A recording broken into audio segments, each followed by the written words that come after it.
Theodore of Tarsus was Archbishop of Canterbury from 668 to 690. Best known for his reform of the English Church and establishment of a school in Canterbury. Theodore's life can be divided into the time before his arrival in Britain as Archbishop of Canterbury, and his archiepiscopate. Until recently, scholarship on Theodore had focused on only the latter period, since it is attested in Bede's Ecclesiastical History of the English, and also in Stephen of Ripon's Vita Sancti Wilfrithi, whereas no source directly mentions Theodore's earlier activities. However, Michael Lapidge and Bernard Bischoff have reconstructed his earlier life based on a study of texts produced by his Canterbury School. Early life. Theodore was of Byzantine Greek descent, born in Tarsus in Cilicia, a Greek-speaking diocese of the Byzantine Empire. Theodore's childhood saw devastating wars between Byzantium and the Persian Sassanid Empire, which resulted in the capture of Antioch, Damascus, and Jerusalem in 613 to 614. Persian forces captured Tarsus when Theodore was 11 or 12 years old, and evidence exists that Theodore had experience of Persian culture. It is most likely that he studied at Antioch, the historic home of a distinctive school of exegesis, of which he was a proponent. Theodore also knew Syrian culture, language and literature, and may even have traveled to Edessa. Though a Greek could live under Persian rule, the Muslim conquests, which reached Tarsus in 637, certainly drove Theodore from Tarsus. If he did not flee earlier, Theodore would have been 35 years old when he left his birthplace. Having returned to the Eastern Roman Empire, he studied in the Byzantine capital of Constantinople, including the subjects of astronomy,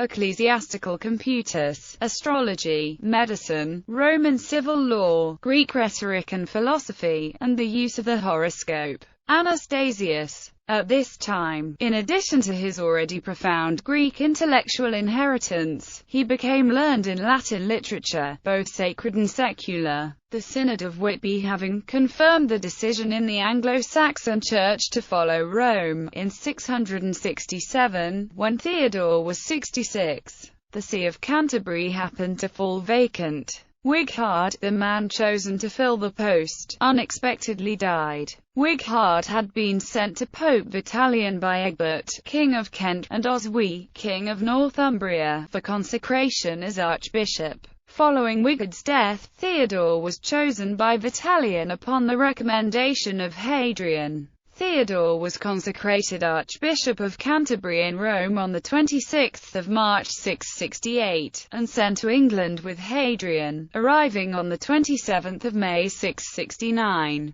Archbishop of Canterbury. Theodore conducted a survey of the English Church, appointed various bishops to sees that had lain vacant for some time, and then called the Synod of Hartford to institute reforms concerning the proper celebration of Easter, episcopal authority, itinerant monks, the regular convening of subsequent synods, marriage and prohibitions of consanguinity, and other matters. He also proposed dividing the large diocese of Northumbria into smaller sections, a policy which brought him into conflict with Bishop Wilfrid, who had become Bishop of York in 664. Theodore deposed and expelled Wilfrid in 678, dividing his dioceses in the aftermath. The conflict with Wilfrid continued until its settlement in 686 to 687. In 679 Aelfwine, the brother of King Ecgfrith of Northumbria, died in battle against the Mercians.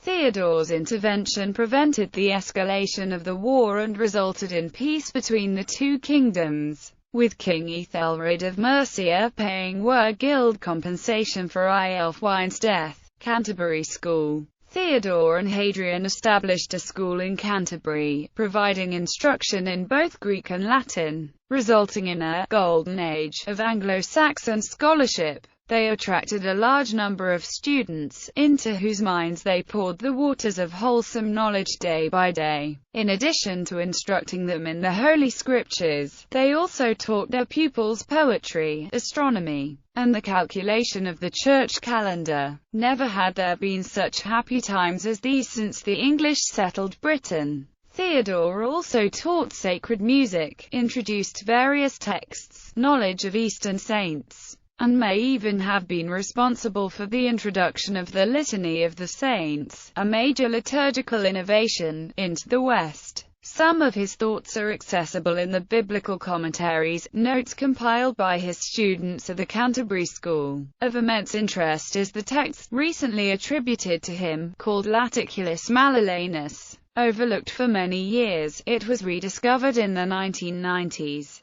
and has since been shown to contain numerous interesting elements reflecting Theodore's trans-Mediterranean formation. A record of the teaching of Theodore and Adrian is preserved in the Leiden glossary. Pupils from the school at Canterbury were sent out as Benedictine abbots in southern England, disseminating the curriculum of Theodore. Theodore called other synods, in September 680 at Hatfield, Hertfordshire, confirming English orthodoxy in the monothelic controversy, and circa 684 at Twyford, near Alnwick in Northumbria. Lastly, a penitential composed under his direction is still extant.